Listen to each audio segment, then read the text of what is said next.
and I commend it to the House. Gareth Hughes.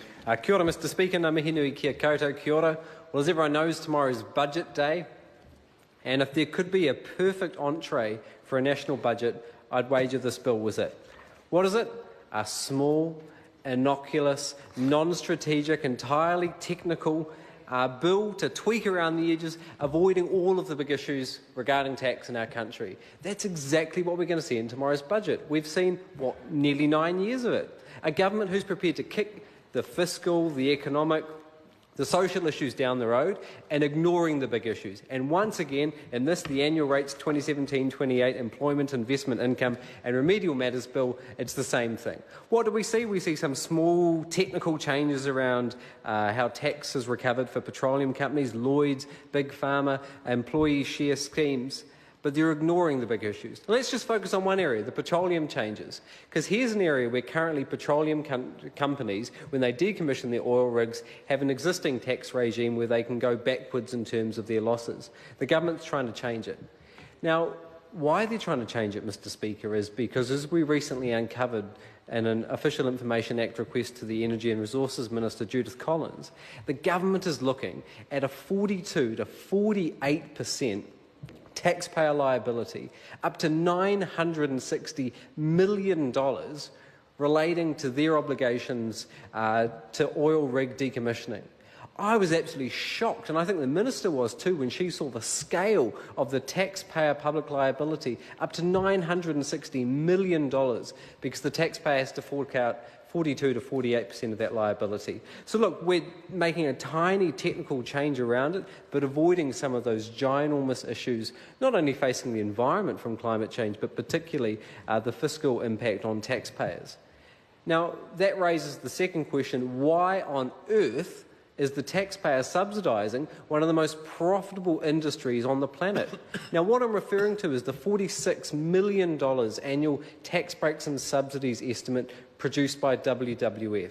Why on earth is the taxpayer subsidising big oil $46 million a year? We've got a wealth of clean energy resources that we could be growing 4 times more jobs. Well, that's according to the official estimates. But instead, we're looking back to the past. So look, when we talk about tax, we're talking about tiny technical changes on the margins, and this is exactly what no doubt we'll see tomorrow. Why on earth aren't we using Parliament's time right now to debate the big issues, like a capital gains tax not on the family home? We saw last week the International Monetary Fund said the housing market and the bubble there was the biggest fiscal risk to our economy. I have sort of waved the bill round on a number of occasions towards the Minister, towards a member, suggesting that he might want to address it. The first reading debate is a relatively narrow one. Large discourses about what's not in the bill or what should be done are not relevant. I did appreciate the visual prompts, Mr Speaker. Well, it'd be good if the member took notice as well.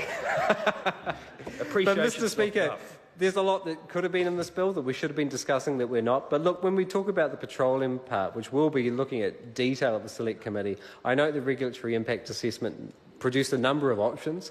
I think the preferred option, which unfortunately wasn't taken account, was the idea of an environmental restoration account.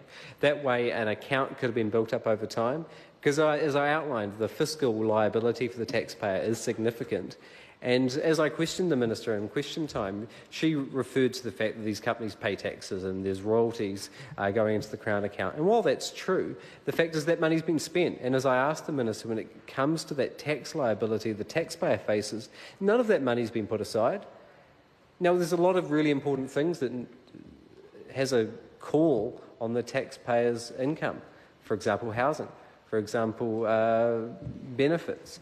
But because none of that money's been put aside, for example, into an environmental restoration account, the taxpayer's got to come up with it. So we'll be asking lots of questions why the current the changes which is in the legislation was picked by the government, why the environmental restoration account, which was identified in the RIS, wasn't adopted. Why was this gigantic sum not flagged earlier to the Minister? It was never in any other briefing document. So there's a lot of detail that we want to go into. We urge the public to make a submission to the Select Committee. Thank you very much. Peter Hanara. Mr Speaker.